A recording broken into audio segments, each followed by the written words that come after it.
जय हिंद एवरीवन।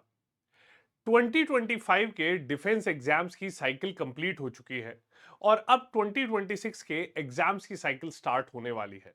सो सीडीएस 1 2026, एफकेट 1 2026 और सभी एग्जामिनेशंस अब ईयर 2026 में ही कंडक्ट कराए जाएंगे। बट नोटिफिकेशन आने से पहले स्टूडेंट्स के मन में एक डाउट है कि सीडीएस 1 2026 के लिए अगर वो एलिजिबल है तो एलिजिबिलिटी कंडीशंस क्या है और अभी उनके पास कितने अटेम्प्ट्स रिमेनिंग है एएफए, आईएमए, नेवल एकेडमी और ओटीए के, और इन जनरल अगर देखा जाए तो वो कितनी बार अभी सीडीएस का एग्जाम दे सकते हैं। तो आज इस सेशन में मैं आपको समझाऊंगा कि अटेम्प्ट्स कैसे कैलकुलेट किए जाते हैं, किसी भी एग्जाम के ज्वाइनिंग इंस्ट्रक्शंस कब इशू किए जाते हैं और आप लोगों के पास सीडीएस एग्जाम को देने के अभी कितने अटेम्प्ट्स बचे हुए हैं।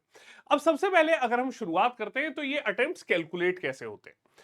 So Air Force Academy, Indian Military Academy, Indian Naval Academy और ओटीए चेन्नई, इनके लिए एलिजिबिलिटी कंडीशंस क्या है। एज एलिजिबिलिटी कंडीशन एएफए के लिए 22 टू 24 इयर्स है।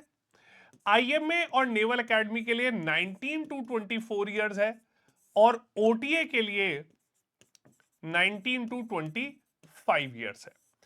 अब कई बार स्टूडेंट्स ये कंफ्यूज होते हैं कि सर अभी मेरी एज तो 24 नहीं हुई है, बट फिर भी मैं एग्जाम देने के लिए एलिजिबल क्यों नहीं हूं, या मेरी एज अभी 25 नहीं हुई है फिर भी मैं सीडीएस ओटीए के लिए एलिजिबल क्यों नहीं हूं। तो ध्यान रखिए कि ये जो एज क्राइटेरियाज हैं ये आपके एग्जाम में अपीयर होने के नहीं है, ये एज क्राइटेरियाज आपके age of joining the academy है। ओके, अब यहां पर अगर हम लोग रेफरेंस लेते हैं सपोज सीडीएस 1 2026 के एग्जाम को, ठीक है, तो सीडीएस 1 2026 का जो एग्जाम है उसकी ज्वाइनिंग यहां पर एएफए, आईएमए और इंडियन नेवल एकेडमी की इशू की जाएगी जनवरी 2027 में। क्लियर? तो इसीलिए रेफरेंस जो है वो लिया जाता है 1 जनवरी 2027 को। क्लियर? इसके साथ साथ ओटीए की जो ज्वाइनिंग इशू की जाएगी वो करी जाएगी आपकी अप्रैल 2027 में और एज के कट ऑफ 1 अप्रैल 2027 को लिया जाएगा। तो अगर आप सीडीएस 1 2026 एग्जाम दे रहे हैं तो आपकी एज 1 जनवरी 2027 को एएफए के लिए 20 से 24 इयर्स के बीच में होनी चाहिए, आईएपी और नेवल एकेडमी के लिए 19 से 24 इयर्स के बीच में होनी चाहिए और ओटीए के लिए 1 अप्रैल 2027 को आपकी एज 19 से 25 इयर्स के बीच में होनी चाहिए और किसी भी तरीके से आप ये एज एक्सीड नहीं करते।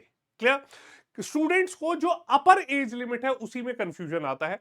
अब यहां पर अगर स्पेसिफिक हम एज वाइज एलिजिबिलिटी कंडीशन देखते हैं सीडीएस 1 2026 एग्जाम की, ठीक है, तो आईएमए और इंडियन नेवल एकेडमी, इसके लिए आपकी एज 2 जनवरी 2003 से 1 जनवरी 2008 के बीच में आनी चाहिए। क्लियर?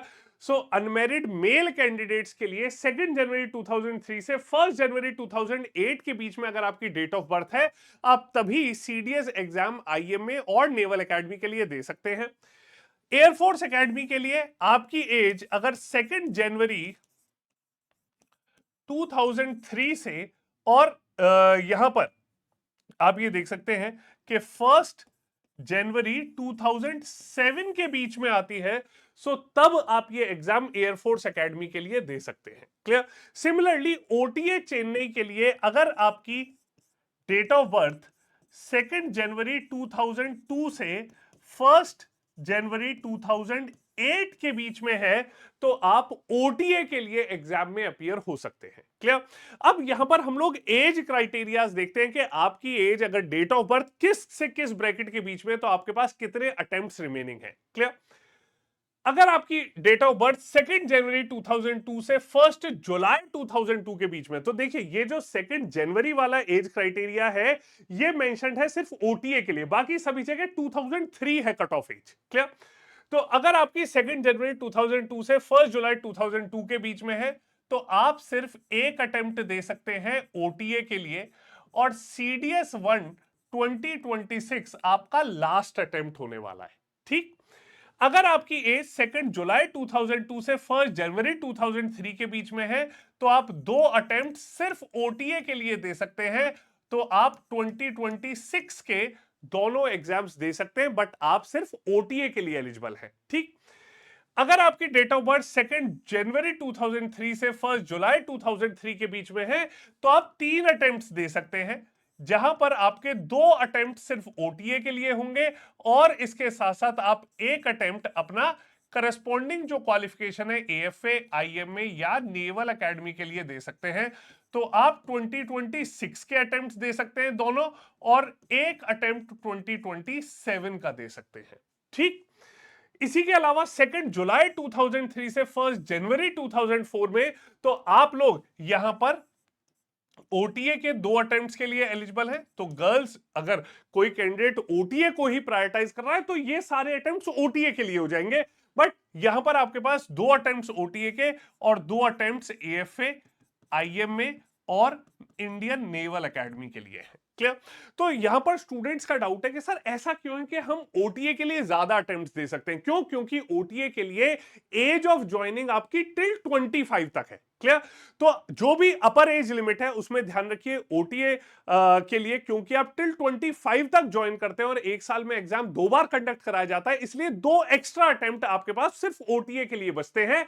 और क्योंकि एएफए, नेवल एकेडमी और मिलिट्री एकेडमी के लिए आप टिल 24 तक एग्जाम दे सकते हैं। ठीक है, मतलब टिल 24 आपकी एज ऑफ ज्वाइनिंग है और सिर्फ आप वहां पर 24 की एज तक ज्वाइन कर सकते हैं, तो आपके लिए इसीलिए वहां पर उन अटेम्प्ट्स के लिए, उन एकेडमीज के लिए लिमिटेड अटेम्प्ट्स हैं और वो कम रह जाते हैं। क्लियर?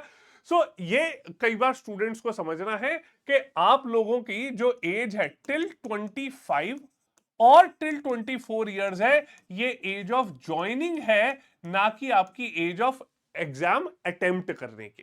क्लियर? सो ये सभी क्राइटेरियाज हैं, आप लोग मैच कीजिए आपकी डेट ऑफ बर्थ किस ब्रैकेट से किस ब्रैकेट के बीच में आती है, उसके बाद आपके पास कितने अटेम्प्ट्स रिमेनिंग है वो आपको क्लियर कट आइडिया मिल जाएगा। ठीक है, इसी के साथ साथ जल्दी से कमेंट सेक्शन में बताइए कि आपके पास अभी कितने अटेम्प्ट्स रिमेनिंग है, वो अटेम्प्ट्स ओटीए के लिए हैं या वो अटेम्प्ट्स एएफए, आईएमए या इंडियन नेवल एकेडमी के लिए है। इसी के अलावा ध्यान रखिए कि कैवेलियर्स इंस्टीट्यूट में रिटन एग्जाम्स के बैचेस, ओके, रिटन एग्जाम्स के जो बैचेस हैं वो हर मंथ की 3rd और 18th को स्टार्ट होते हैं। ठीक है, हर मंथ की 3rd और 18th को स्टार्ट होते हैं। तो आपके अपकमिंग CDS 1 2026, AFCAT 1 2026, ओके, इसके अलावा CAPF 2026 एग्जाम्स के लिए जो नेक्स्ट बैचेस हैं वो 3rd और 18th को शुरू होंगे। क्लियर? इसके अलावा SSB इंटरव्यू के जो बैचेस हैं वो हर संडे से स्टार्ट होते हैं। Clear? So please do not waste any moment. Join the Cavaliers Institute now for your perfect examination preparation. I hope आप सभी को अपने अटेम्प्ट्स कैलकुलेट करना आ चुका है। कितने अटेम्प्ट्स आपके पास रिमेनिंग है वो आप फाइंड आउट कर सकते हैं और कमेंट सेक्शन में बताइए यहाँ पर कितने अटेम्प्ट्स रिमेनिंग है, ताकि आपकी प्रिपरेशन को अच्छे से स्ट्रेटेजाइज किया जा सके। सो आई होप ये वीडियो आपके लिए यूजफुल है। अपने सभी फ्रेंड्स के साथ इस वीडियो को शेयर करें जो अभी CDS एग्जाम्स को दे रहे हैं। इसी के अलावा इस वीडियो को लाइक करना मत भूलिएगा। So will see you all in the next session. जय हिंद।